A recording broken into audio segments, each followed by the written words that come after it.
Assalamualaikum warahmatullahi wabarakatuh. Oke, langsung saja teman-teman. Di sini saya ingin menjelaskan tips sehat atau cara mengatasi jangan sampai ada kuman, virus, dan lain-lain yang sejenisnya lah.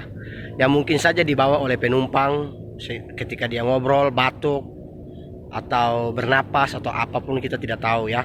Ketika di dalam ruangan mobil itu sirkulasi udara dia tidak ada dari luar. Para driver usahakan ketika menurunkan penumpang, setelah dia turunkan kaca sedikit ya, kurang lebih segini, sedikit selama 1 menit, agar udara yang tadi orang setelah turun, orang yang tadi masuk itu dia keluar dulu. Habis itu baru tutup lagi 1 menit lah paling enggak, biar dia sirkulasi dia keluar. Nanti ketika ada penumpang yang baru lagi, dia masuk, udara sudah terbebas atau sudah tidak ada lagi bekas orang lain ya. Ini khusus driver-driver online ya, taksi online ya. Kalau yang angkutan umum ya mereka sih tidak ada AC ya, ada juga yang AC, cuman yang umum biasa untuk angkutan kota itu kan tidak ada.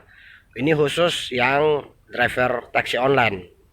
Usahakan ketika dia turunkan sedikit begini, sedini ya. Nanti 1 menit udara sudah keluar baru tutup lagi, agar penumpang masuk lagi dia mendapati udara yang baru.